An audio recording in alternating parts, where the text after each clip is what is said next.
What is observational learning theory? Observational learning theory, also known as social learning theory, proposes that people can learn new behaviors and skills by observing and imitating others. This theory emphasizes the role of observation, modeling, and reinforcement in the learning process. Observational learning theory was first proposed by psychologist Albert Bandura in the 1960s. Bandura conducted a series of experiments with children to demonstrate how they could learn new behaviors by observing the actions of others. In one famous experiment, known as the Bobo doll experiment, Bandura showed that children who watched an adult model behaving aggressively towards a Bobo doll were more likely to behave aggressively towards the doll themselves.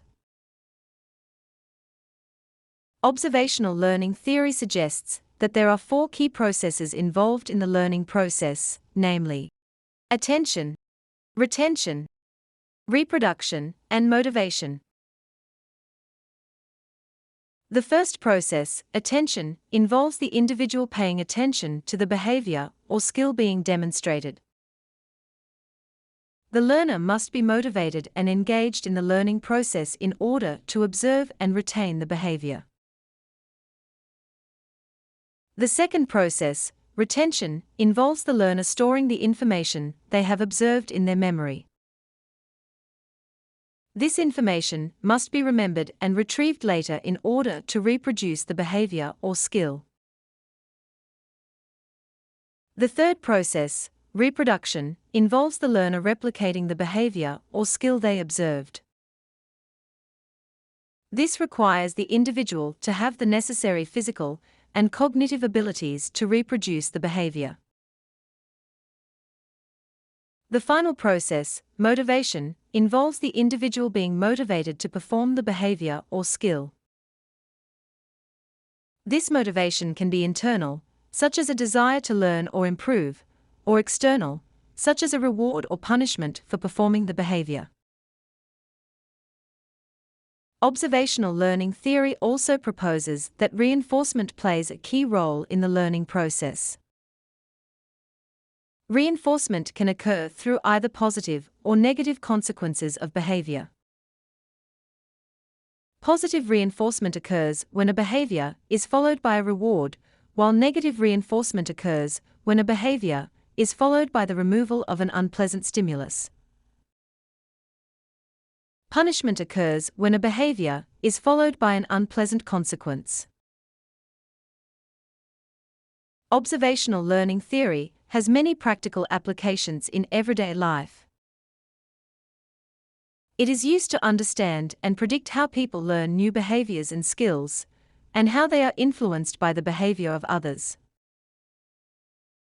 This theory is widely used in education, psychology, and business to improve learning and behavior. In education, observational learning theory is used to improve teaching methods and student outcomes. Teachers can model desirable behaviors and skills for their students, and encourage students to observe and imitate these behaviors. This can lead to increased student engagement, motivation, and learning. In psychology, observational learning theory is used to understand and treat a variety of disorders. This theory has been applied to the treatment of anxiety disorders, phobias, and social skills deficits. Observational learning can be used to teach individuals new coping skills and behaviors, and to reduce the impact of negative reinforcement. In business, observational learning theory is used to improve employee performance and productivity.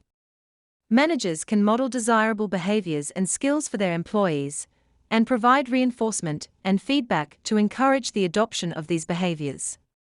This can lead to improved employee engagement, motivation, and performance. Observational learning theory has also been applied to the study of aggression and violence. This theory suggests that individuals can learn aggressive behaviors through observation and imitation of others. This has implications for the media and entertainment industry, as violent content can influence the behavior of viewers. Observational learning theory has some limitations and criticisms. One criticism is that it does not account for individual differences in the learning process.